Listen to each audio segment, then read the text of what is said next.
So this is how it goes. This is, you've heard a lot of lectures. It's kind of been a talk to you thing. This is going to be, as a workshop would be, a little more interactive. So I'll do half the talking, you guys do the other half. I'm going to ask you a lot about perhaps what you guys are currently or not currently doing with social media when it comes to your own work. Let me ask you this. Are you involved with social media with your nonprofit, with Love and Fidelity Network on your campus at all? Or a group member or a community manager? You are? No? Kind of? What's that mean? I'm part of a group, but it's not very active. Okay. Is it a group or is it It's a Facebook group. Facebook group? Hi guys, gals, ladies, anyone else you are in? No. So we kind of have not a lot going on Facebook. That's okay, that's okay. Hello Shireen, we're just getting started. You guys are welcome to use your phones, and if you have your laptops, this is the one time of this conference that you can use it. I actually never speak at conferences with nonprofits or cause-related marketing. I am Social Media Week.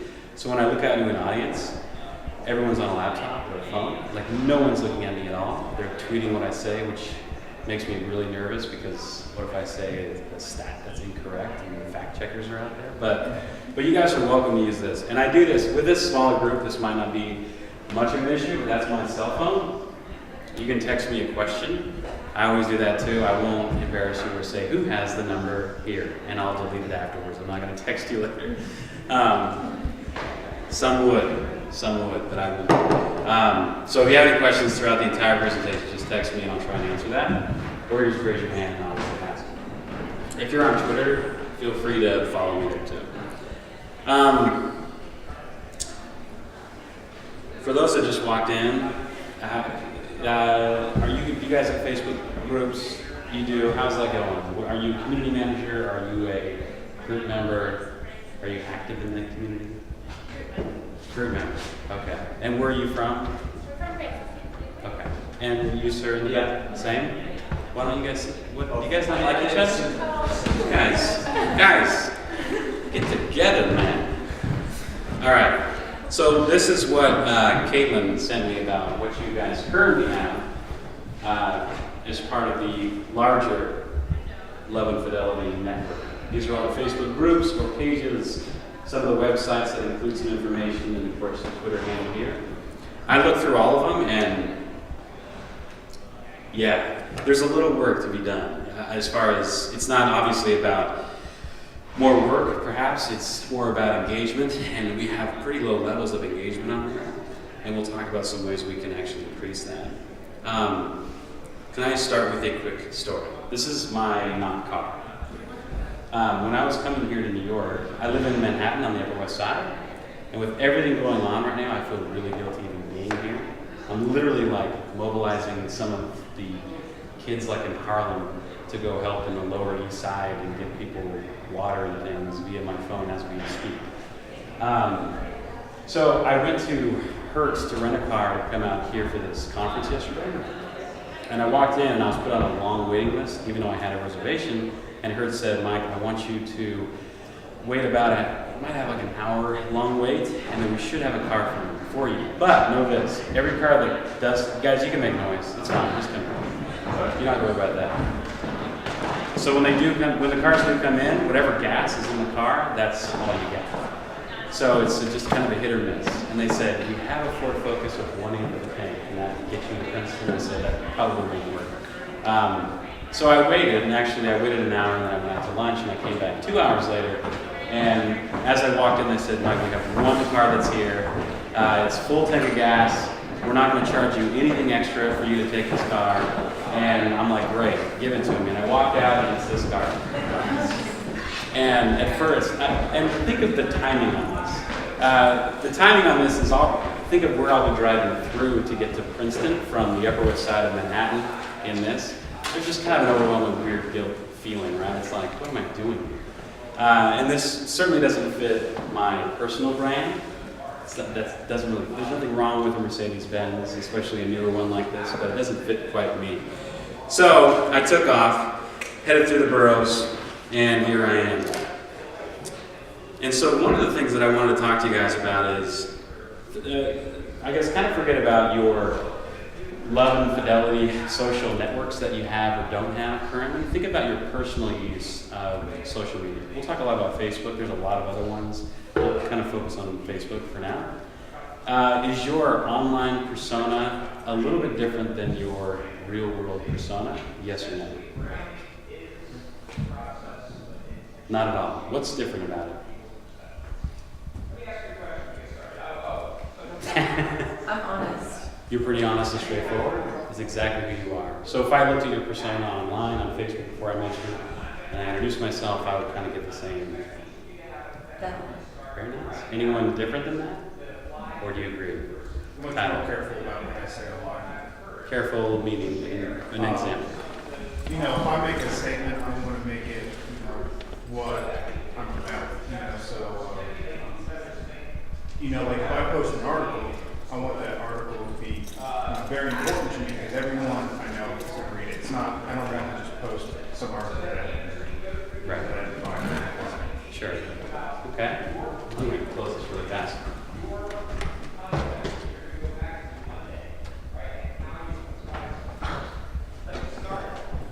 Okay. It's interesting, right? Have you ever met someone that the persona was completely different online as opposed to in person? We create it, right? It's kind of fun and it's kind of mischievous on the same note, right? Something that I always talk to folks, especially with the cause that you're involved with, all these great lectures that you've had so far and panel discussions about being you. And I don't live in your world. I live in a kind of a different world. I work with big brands that want to make a whole lot of money and get you to buy Tiffany jewelry and Bayer aspirin. That's the world I live in, right? So I can be pretty transparent with my brands that I work with, right? And myself personally. Now you guys have, some would say, taboo or even sensitive topics. Is there a hesitancy to share a lot of who you are or your beliefs about things that we've talked about in this conference in the online environment? And why is that? Man, I like you too. You're just like, no, this is me. Is that true? Please. When it comes to more personal topics, the stuff I post or what I post isn't as personal or as I think as abrupt. Like I'd rather make those claims or make that argument in person. Okay. And so most of my stuff on Facebook is vague or topical, Okay. and it's like more of an invitation into the discussion instead of making the points of this. Okay. Thank you. Great. Yes. Just as I'm searching for a job, I'm more cautious. And I have to get my foot in the door first. I think I have to be, cautious. But when I get there, I can maybe express myself more. But in the beginning, just a little cautious. Yeah. Every HR director in Manhattan that works at an advertising agency, I sat down with 8 of them at dinner, and they all said the first thing they do with candidates, they look at a resume, just their name, and they type it in on Facebook and Google. They don't even look at your resume. They just look at you and see what you put out there, right? And it's interesting for me to be in a position where I'm at a conference where some of my clients might have very strong feelings on the other spectrum of what I'm doing, and it'd be interesting to hear their reaction to things. So all that I ask is, you have to obviously be careful about what you post or who you are and your privacy settings and everything else that's out there, but just be yourself. Have you ever felt really uncomfortable around someone because you felt like they were hiding something or keeping something from you? On any kind of spectrum, it feels and makes you feel very uncomfortable. Whether they don't understand quite what religion you are, where you stand in politics, where you stand on really anything. It makes others feel distant from you, and everyone's felt that. I work with a lot of kids in Manhattan, about 95 kids from Washington Heights, Harlem, to Union Square, to the financial district. And when they live in this really transparent world where their religion, for instance, or a lot of their beliefs are being broadcast in a 7th grade classroom setting, right? Think about 7th grade. Remember that? Remember 7th grade? How wonderful that was and non-judgmental that period of time was? We were so glorious and happy. And yet, the first time I signed up for Facebook, I had Mark Zuckerberg as my first friend, Harvard University, computer science, his major, and religion was atheist. And I thought, how interesting, I know the CEO's religion or non-religion before I even actually know him personally. And I didn't know in 7th grade who was Jehovah's Witness or who was Mormon or who was whatever, right?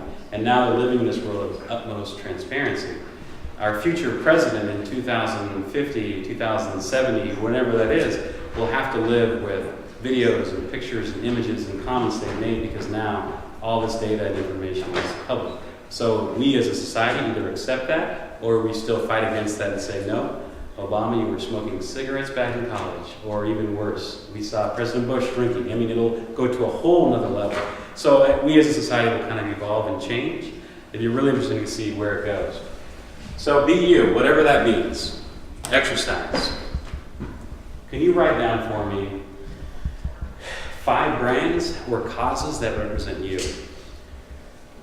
If it's your birthday, Hanukkah, Christmas, whatever, this is what close family and friends would just know to get you. Whether it could be a service, product, whatever it is. What are the 5 main ones? And I'll ask for a couple examples. So go ahead and write that down on your booklet. Okay, you guys done? Can I have a couple examples? If you won't mind sharing. Please. New York Yankees. New York Yankees. Okay. Share all 5, real quick. Go. Me? Yeah. I wrote chastity, sanctity of marriage, pro-life movement, traditional motherhood, and developing and encouraging virtues in the media. Close friends and family would recognize you as that. Very good. Anyone else? Everyone's like, I wrote Toyota. I wrote Snickers. Go ahead. It's very basic. Virtue, family, integrity, education, church. Very good. One more. Please. I put the Food Channel Network, Redeemer Presbyterian Church, Calvin's, Whole Foods, and Never Care. How addicting is the Food Channel, by the way? You cannot stop watching anything. Yeah. It's interesting, right? One more exercise. This is a little shorter. Privately, I'm fiercely loyal to these 2 brands, services, causes. So perhaps an example would be as far as a brand naming the toothpaste you use, and no one really knows that you use it, but think a little bigger than that. What are some things you're fiercely loyal to, but nobody really knows?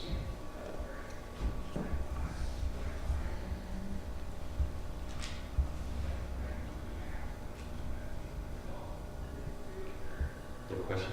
Well, I was going to say Crest toothpaste. You have to write it down. Yeah, but Crest is a good one. I apologize for taking your answer real quick.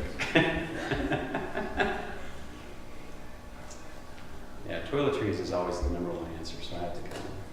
I use Old Spice. Okay, no one knows that. All right, take 30 more seconds. Okay, got it? I don't know if that was 30, but can we have 2 people share what they wrote down? Just a little harder? Everyone's like, I do use Rogaine. I'm not going to tell them. Okay, go ahead. First one I wrote down is NPR radio. Okay. I listen to it a lot, but a lot of people don't know that. The other is a cause to write Love on Our Arms. And it's like a charity. It's suicide prevention, but I don't really talk about it a whole lot, so another thing people probably know. Very good. One more. Who's brave? Yes, very brave people over here. I wrote cute underwear, skinny jeans, and mascara. It's just cute underwear? Is that what you said? Okay. Not a specific brand. Just cute underwear. Well, you said, well, publicly I'm fiercely loyal to chastity, so privately I'm loyal to cute underwear. Hey, it makes a lot of sense. It does. I like that. It's a good example. Not Victoria's Secret, just anything. No, yeah. Okay. I can't afford that. I'm in college. So you guys are in college. For those who didn't answer, did any of these private and public ones, do they have anything in common that you wrote down? What did you find that was in common? They both had to do with children, with a passion for children. Because you have your own children or not? Both, and I work with children who have special needs. Okay. So both. Very nice. Very nice. Anyone else? What do they have in common?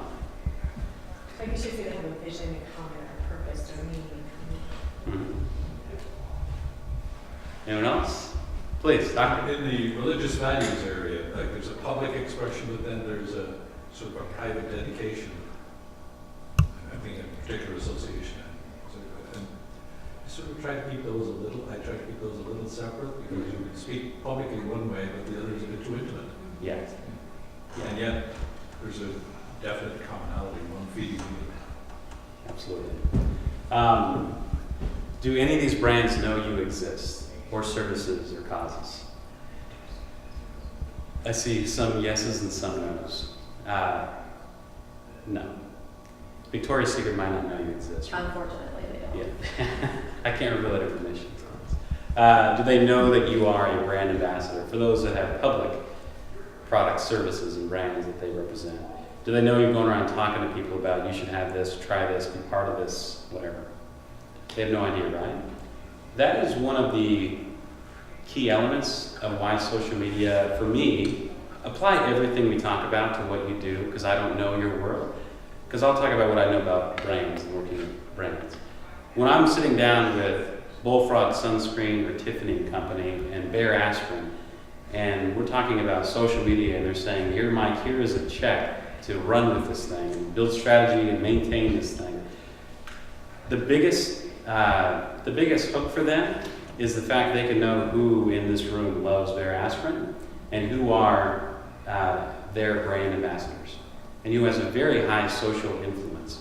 You guys have heard of Klout before? Klout.com, Klout. Just go check it out. It's not the most meaningful thing you'll ever do in your life. You call it a Klout score, where you actually put in your Twitter, Facebook, blog, anything you really have, and kind of gives you a score on how much online influence you have. It gives you kind of a ranking. Actually, brands will step in and say if you're above like a 50, then they'll give them incentive, because they know if they do, they're more likely to share publicly to the world their love of brand or event or whatever it is. So, and that's just it, right? Social media, Mark Zuckerberg and Jack Dorsey for Twitter, their idea behind all these things was to build platforms. So what we do with those platforms is up to us. We tend, on our last lecture we had about behaviors not being part of the overall big, I forget exactly what he said, but not following and letting behaviors dictate where we are as a high principle. When we see tweets and Facebook updates about where we're eating for dinner at Olive Garden, that's where I get CMOs talking to me saying, why do I even care about this for my brand? Or they have their 16-year-old daughter that's texting during their own family dinner, and it upsets him or her so much.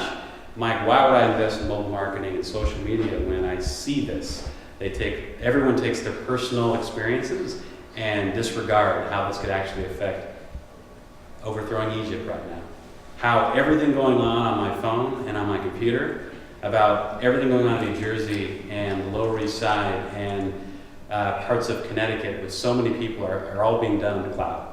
They're all being done on Facebook. They're all being done on Google Docs. It's coordinating all this and broadcasting all the devastation that's happening because of this, right? It's exposing what's happening in a small region of the world to the world, right?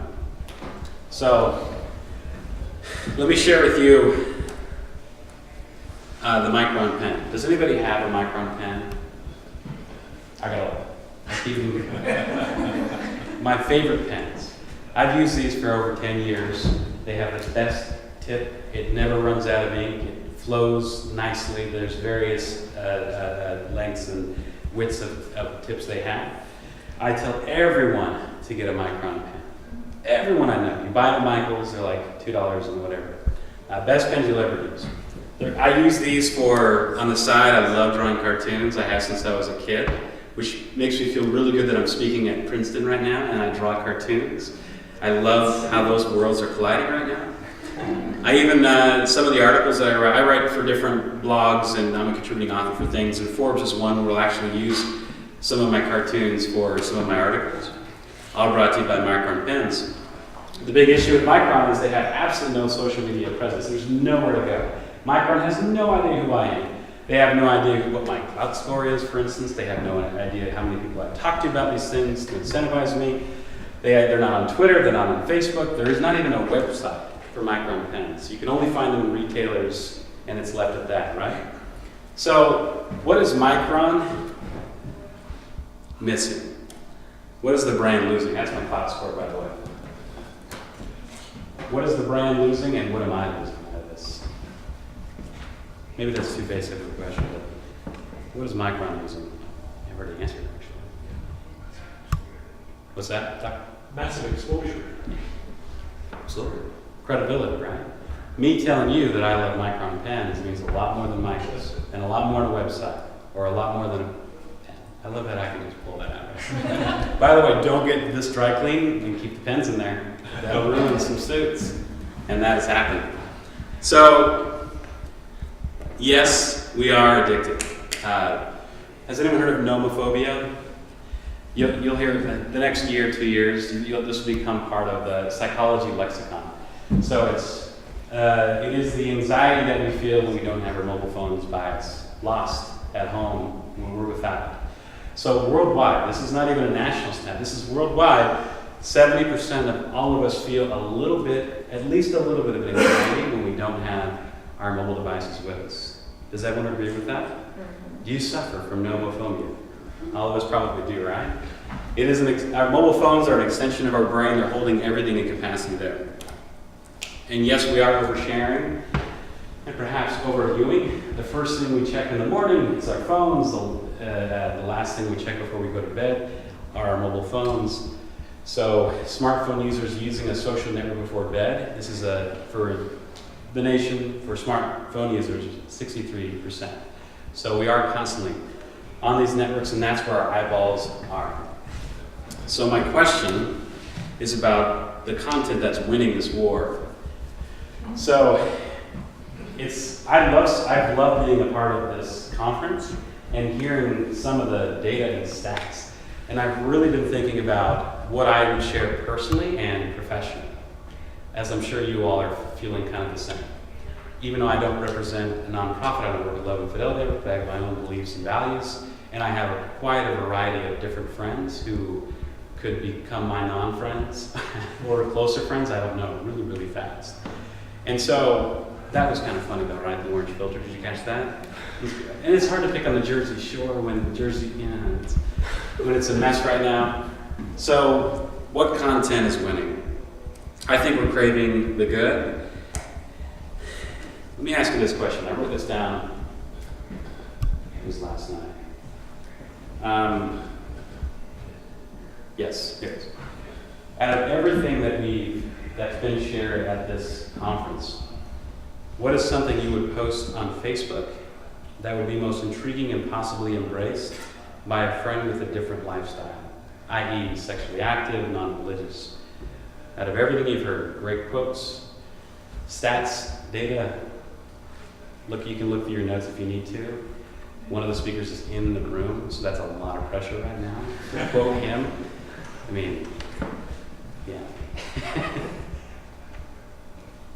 What is something you feel comfortable sharing? Please. While we are free to choose our opportunities, we're not free to choose the consequences of those activities. Beautiful.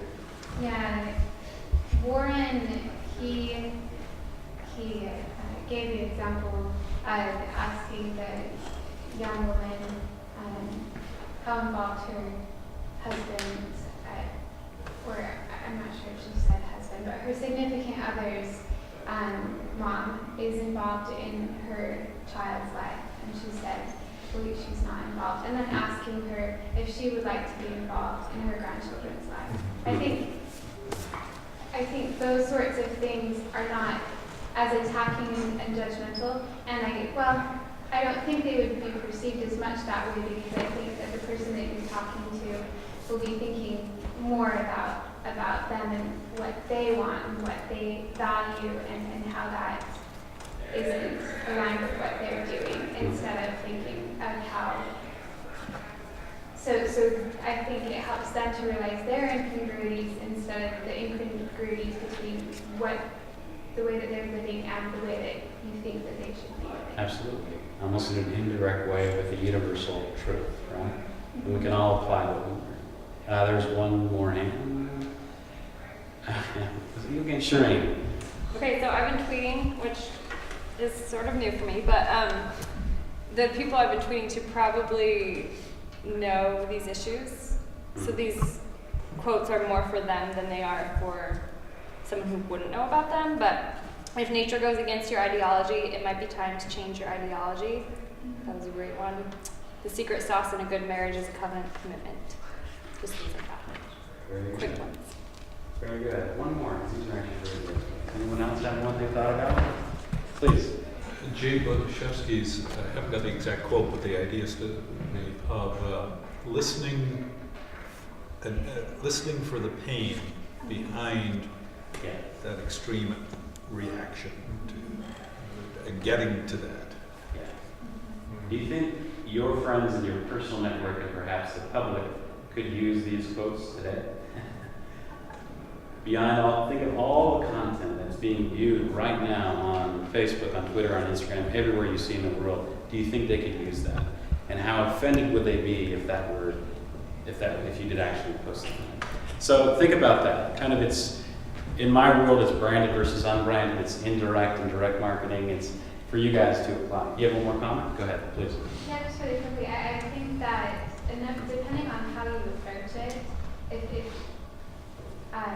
I have a brother, but he definitely has his own beliefs about it doesn't really matter what statistics show and things like this. Right. I do what makes me happy, what I feel like in the moment kind of thing. But when I about a couple months ago, a few months ago, I kind of brought up some things, more just because I just wanted to be open. I was speaking to a group about a few things, and I kind of wanted to bounce some ideas off. And he's my brother, so I was sharing some things with my family. Mm-hmm. And it was a really good opportunity for him. He expressed his gratitude for that opportunity to speak about it so openly. And I think that maybe it's probably not the case in all situations, but I think there are some people that would be really grateful to talk about it, even if they're coming from different sides of the spectrum. Absolutely. And think about this, just as a note to throw in there. Nothing will ever replace face-to-face communication. We all get that, right? There's nothing more important. Even me, I understand that. I spend all my day, and this pays my bills, and yet I understand the value of face-to-face. But this serving as a catalyst to conversation, this portraying some of your beliefs, and just, like I said, being you, it opens things up so people feel a little more comfortable with you. The beautiful thing about the online world is people have a little time to less emotion into it, and they can kind of let it sizzle and marinate a little bit on thoughts. When we're face to face, sometimes we get so, with hot topics especially, very, very emotional about that. And yes, go ahead. Can I just add? It was Please. Online, actually, and it was through Google Plus that I shared it because I'm not. Is that a shout out? Are you paid by Google to say that? No. You're not. Okay. But I would. Anyway, that is an advertisement. It's like, but yeah, I couldn't bring it up over a dinner conversation table, and even if I did, I don't think he would have felt comfortable voicing the way that he felt at the dinner table, because most at the dinner table don't have those same feelings. And so I was really grateful for that kind of an interface, because it allowed us to be open in a way that we haven't been able to be before. Right. And I noticed a sense of relief that he had. And then I also felt a sense of relief too, because we can be better friends and we can support each other better now that we know more about what's going on. So I totally agree with what you just said. Right. Oh, thanks. But we fear the unknown, right? That is our natural instinct. When I was working with these teenagers in Harlem and we're doing a service project, and they pull out their phones, I don't actually stop them. Some adults do, and you leaders that are around, youth leaders do.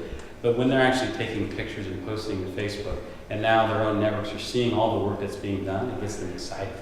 And for, on every level, think about a religion. How nervous you are about a particular religion because you don't know much about it. That's our natural instinct. But all of a sudden, a member of that religion walks inside that chapel, synagogue, wherever it is, and takes a picture of what's going on in there. You breathe a little easier, right? You feel a little more comfortable about the person and the religion because now it's not as dark. So what you guys do and what we've learned at this conference can look really scary from the outside, not for us, but also for everyone outside of this room. But think about what it is when we broadcast what's going on in here. It seems a little bit nicer. I read a book on social media a year, 2 years ago, and talked to somebody who had done powerful things with it, so I said, I gotta get into this. So did. Now I have a presence up there. Lots of people are linking to me. But I'm reluctant to share a lot. The sort of stuff I do is pretty controversial.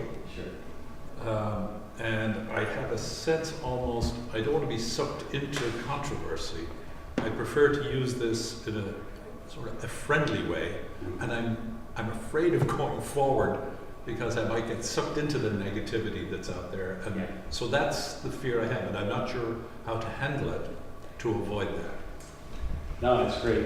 It's a great thought. One thing we'll talk about a little later in the presentation, I'll bring it up now, is I follow with, this is a little marketing speak and then more psychology, but I follow this 30-70 rule for all my brands. 30% branded, 70% unbranded. Because over time, if I want to keep a community on Facebook talking and engaging about their aspirin or Tiffany and Company, I have to maintain this kind of balance between those things. So it's Halloween, it's a celebrity's birthday, whatever it is, nothing to do with Tiffany and Company at all, just so I keep humanizing this brand, if you will, online. For an individual, that's certainly representing something that's a very hot topic and can be taboo for many. It is that element of humanizing people. So all they know about, some might only know about you in a capacity of being this. And yet social media is allowing even a brand like Tiffany or yourself to show a little about who you are. And here's my family, and here's what I do, and here's where I live. And so now you become more human, and it's less apt to the attacks. As far as the person receiving that content, that's up to us on what we choose to jump into. But knowing a comment section anywhere you find on YouTube and everywhere else, it's just a junk pile of nothing. Certainly Facebook is a great avenue because now you have some settings allotted and you have some connection to people and they have to be transparent about who they are instead of the comment section. But that's the advice that I would give to a brand. Your situation could be very much different, but I don't know why Mitt Romney came in my mind, but Mitt Romney has always had this kind of non-human element, robotic almost, and people have wondered what he's about and who he is. And all of a sudden you watch this video on YouTube of him with his family and you're, wow, he is a normal guy, for the most part. He's a very normal guy, right? So he's using social media outlets to show that part of him. So he feels a little more tangible. Yes? 30% branded and 70% unbranded. Yeah. Last question. Yes? How would I apply that to what I just said? I I'd say I was accepting everything you said. What would that mean for me? So for you, I mean, I'm coming at it from a 10-second knowledge of what you do, but certainly it's kind of the Mitt Romney example. If you want people to know more about you, I'm not just about sitting up in front of an audience and writing a book about a certain cause that's taboo. Know that there's a lot to me, a lot more to me than just what you see here. My value system came from Ireland with this family, and here's where I am today. People are less apt to attack that. And now a tangible link between you and the message, because the message is stuck here. And as soon as I can't get through that, I'm stuck, and I'll maintain what I know in my value system. But if I know someone within that message, and that barrier is broken, and I can walk right in, and now I feel a little more comfortable at least listening to what you have to propose. Does that make more sense? Yeah. Yeah, thank you. I Please. just have one thing that I'm concerned about. Sure. Is that how can people maintain a balance between being consumed with updating the social media and living in reality? In other words, it seems like people are so eager to take pictures or respond to things on social media that I'm worried they're spending less time face to face or just Yeah. You know, having time without it, to have sort of like quiet time without distraction. Right. Because I think it's important. It's incredibly important. It's this is a question we won't resolve in this class. We'll only get more and more addicted to social media, right? It is up to parents, it is up to families to say, dinner time. I've seen one family made a bag, and it has a picture of a cell phone. It's called the cell bag, and everyone, including parents, drop their cell phones, Blackberries, everything in the bag, tie it up. So dinner time is just the family, no distractions. Because parents are just as hypocritical as their kids. When they say you can't text your friends at dinner and they're texting or emailing at work, that's just as important to a 16-year-old as it is to a parent, right? So because I can't resolve that issue right there, the only advocacy I can do, I'm not going to let sleep last night on this, in other words, is adding good content. It's finding ways for them to have better content. In fact, I've written a lot of articles about this on family vacations and family dinners. I made up an email address. It's mikematthewsjournal@gmail.com. And what I do is when something happens to me that's of an impression, or if it's a great story, it's a link, it's a picture, it's a video, whatever it is, I'll email it right to myself via my phone. So I have this kind of real-time log of my life. And I barely even go back to my journal to read this thing. But when I do, it's all time-stamped. I can search keywords, grandma, and everything I've ever written about my grandma just shows up, right? So that's an example of, although addiction still arises with everyone, I think, and we'll have to fight against that. There are ways to use that instead of just me going to CNN and looking at an ad over and over and over and over and over, see what's happening in New Jersey right now. Right? So for parents, I leave that up to you to say no and yes. And for us, I think we, especially from writing in a journal to what you do as far as this effort, can add a lot more greater content than Snooki. You know what I mean? I said Snooki at Princeton right then. Any other thoughts, questions about that? Okay. I've got a fake pipe, and I haven't used it yet, but I just remembered at some point. How would you use each of the big three differently? This is a question for you guys. We'll kind of go over this pretty quick, but Caitlin wanted me to touch on this. How would you use each of these platforms differently? What is different about them? YouTube's kind of obvious, but we'll say Twitter and Facebook. Go ahead. Yeah. I think Twitter, you have a more succinct message. You have a limited space. Mm-hmm. So sometimes what you could elaborate on Facebook, you can post paragraphs on Facebook. I mean, of course, there's a word limit, but it takes a while to get to the word limit.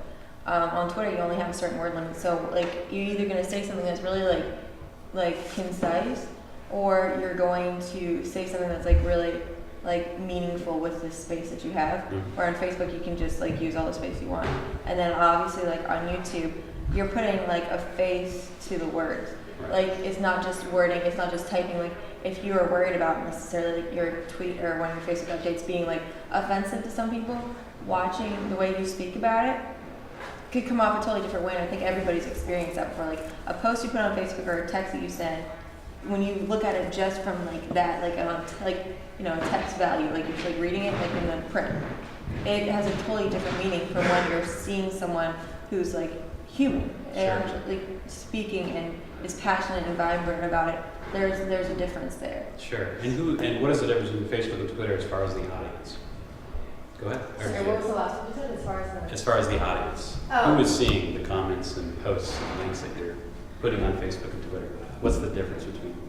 Well, I'm not sure if this answers that question exactly, but what I was going to say is that I would use Facebook more to update people who've liked it about what the group is doing in particular, so maybe with photos of what the group has been doing, and then Facebook events for events that you're going to have, and inviting people to those. Whereas maybe use Twitter more for retweeting articles by scholars about the issues that your group is promoting. Mm-hmm. Yeah. Okay. Thank you.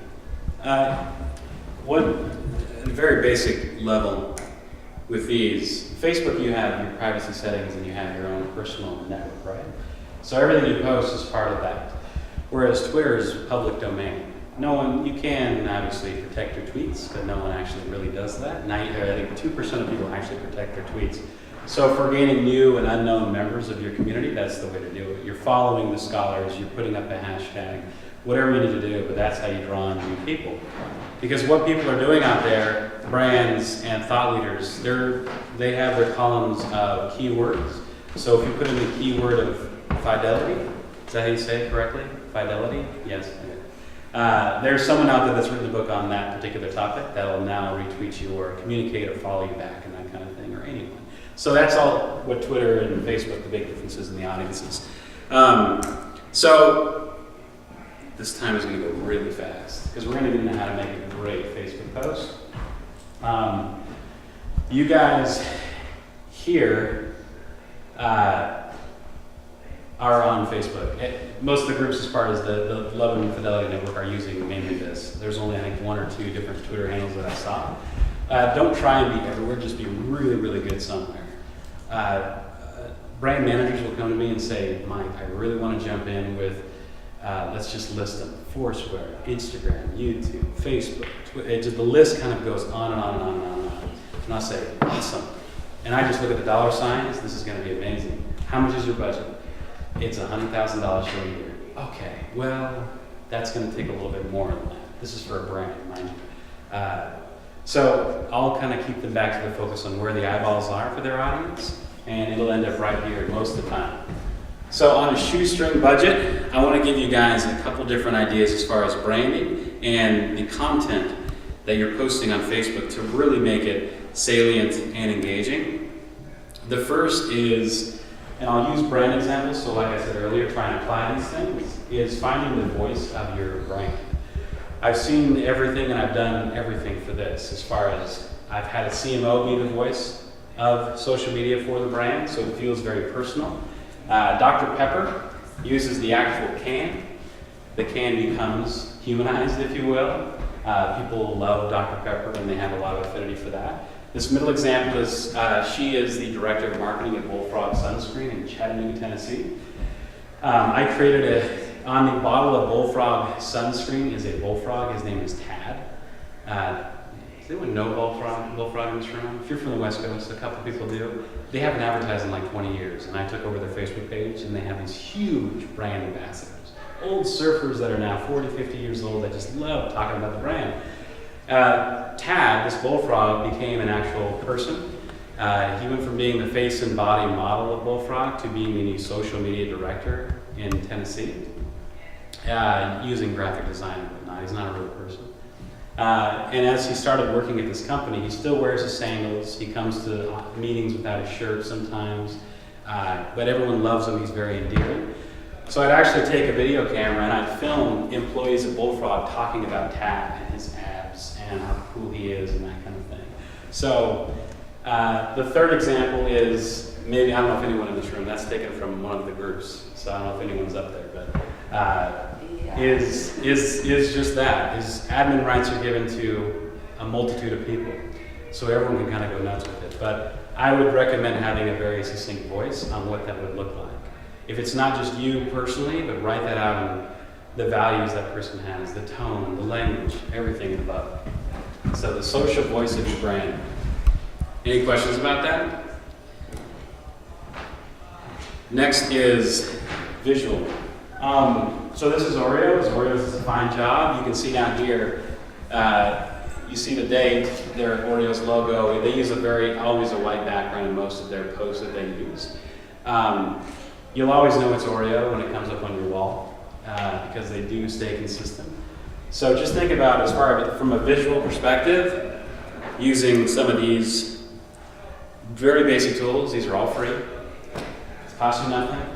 This is part of the strategy content aspect. This is you building up what it'll look like.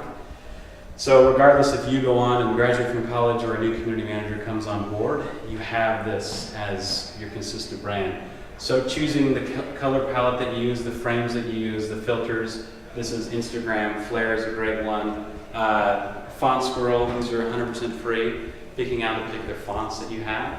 So that anytime Love and Fidelity Network comes up, there you see it is. You have a logo that comes up, or if you create a new logo, whatever it is, it stays very consistent. Even if it's something that's unbranded, right? Which is the powerful thing. Any questions about this one? This is for you guys, by the way. We're kind of past the lecture part.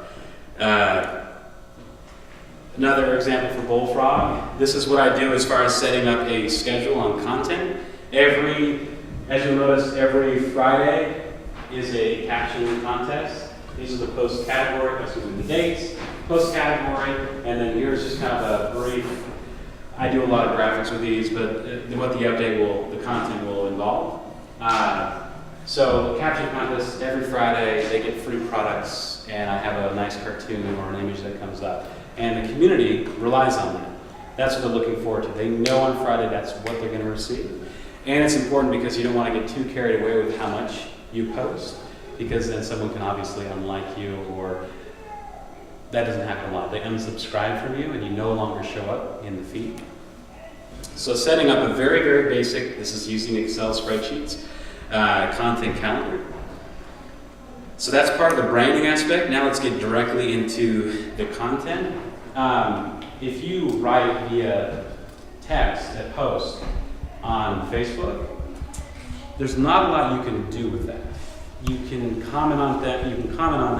You can't share that. There's some ways you can do that if it was in the form of a link or to a blog post, but it's not shareable. And that's our whole point, right? Is to be more engaging and shareable. Everything you've heard from the conference too, they've been talking about imagery. Do you remember what was the session we had today?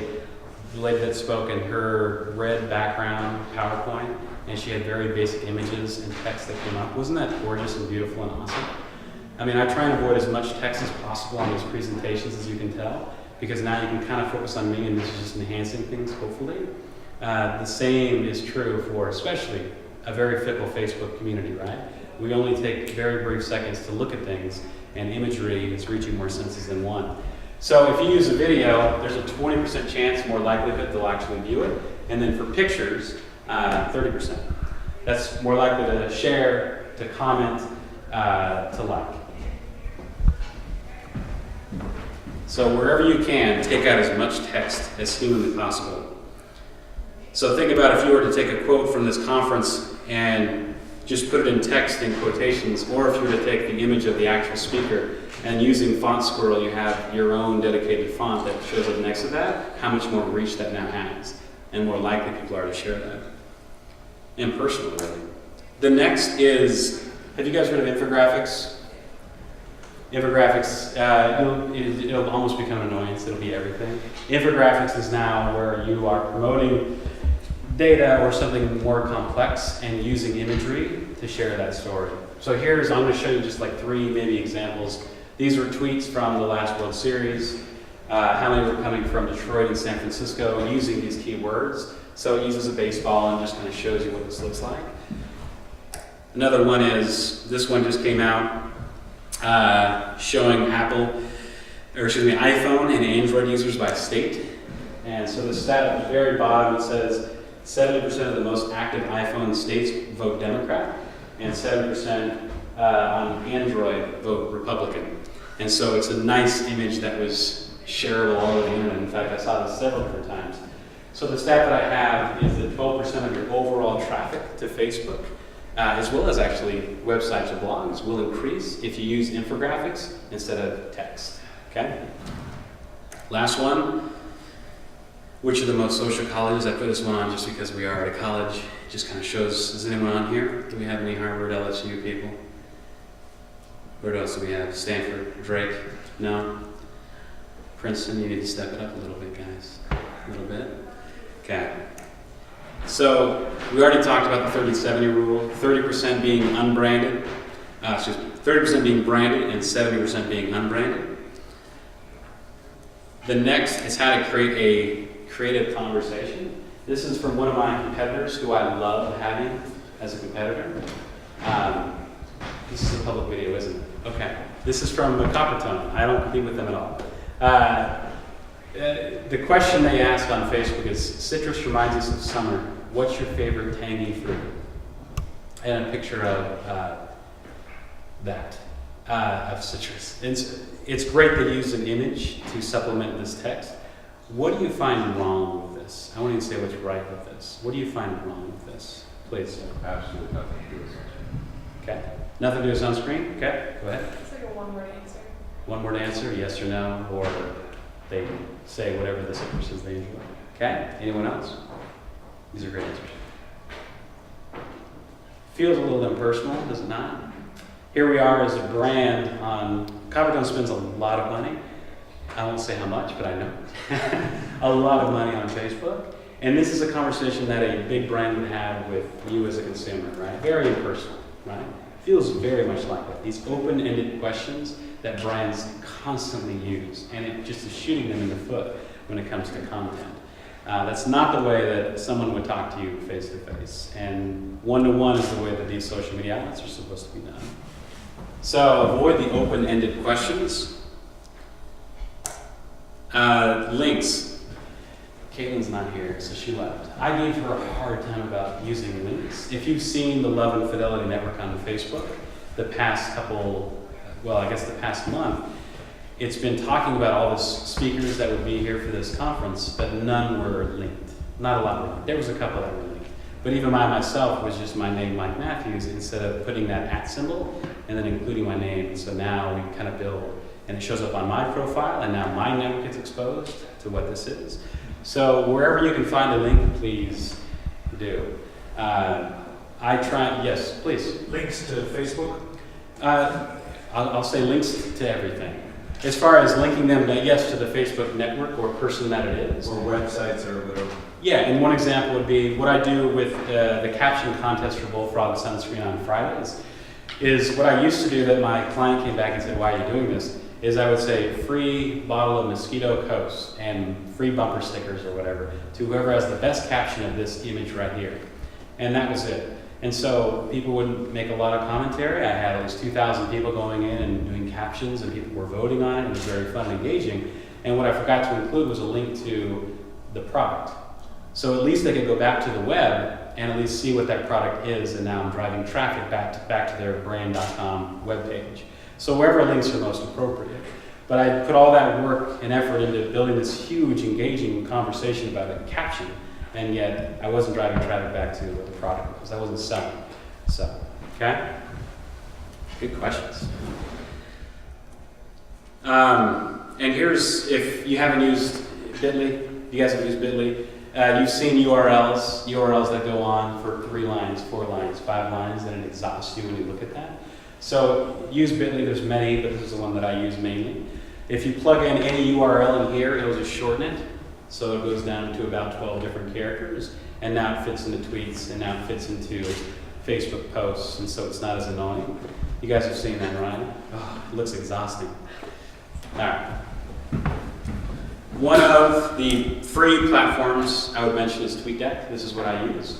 It's not just for Twitter, it's also for Facebook and LinkedIn. As many brands, as many personal users as I want, it looks like a lot is going on here, but it tells me mentions of particular topics. So if you are the community manager of, say, the Love and Fidelity Network, and you plug in the word love and fidelity, you're going to see every tweet going on in the entire world that includes that word, right? And so now you can build quite a network of people. Because you follow them, and they follow you back, you retweet them, and they give you a retweet back, whatever. It just kind of keeps going. So if you don't have time or the resources to have someone managing all of your social media accounts, most people, they just aggregate what they've created on Facebook. Facebook is a link. Each post is its own link. You take that link, which is about this long, you put it in Bitly, or even this shortens it for you right here. That's a little URL shortener. Shortens that up, and now you have more traffic being brought to the Facebook page, okay? Cool? All free. All free. I think Squirrel Font or Font Squirrel has like 2 fonts that aren't actually free. Okay, this is a big one. I used a very simple image for this. The biggest issue you might face, community managers or members of a community, is losing the value of the ongoing dialogue. I talked to a friend that works at Coca-Cola, and she runs their Facebook page, and she has told me they're changing the way they've done this, but they didn't want to have one-on-one conversations with their audience because they're Coke, and they're huge, and they're massive, and they have 32 million people on Facebook. So what they would do is they would create a very nice, cool post, and then let the comments just kind of ride. And then next day they would do another post, let the comments just go. And you have people from Brazil and from San all over the world making these great comments. But they would never actually step into the comment section and say, oh, thanks, that's a great story. Oh, that's really cool, you sent us a picture of you surfing with the Coca-Cola old school bottle, whatever it is, right? The need for ongoing dialogue is a necessity. Brands are Fortune 500 companies are the worst at this because they do worry about legal ramifications, but they're okay. It's not a big deal, as we found out. There's never been something they've said that's hurt someone's feelings or whatever it is.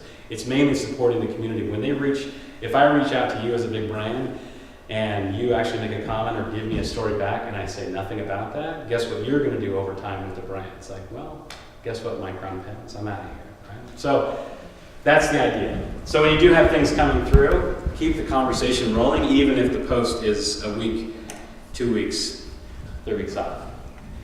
This is why I carry a laptop everywhere, is so that I can change my presentations as on the fly.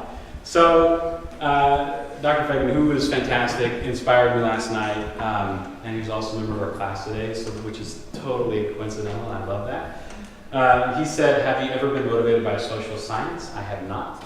Our most powerful motivation are, number one, real stories of real people, brokenness to happiness, and number two, happiness of friends and people around you. Did I misquote any of that? Because I wrote it down really quick. Is that good? So this is the human link that we are building.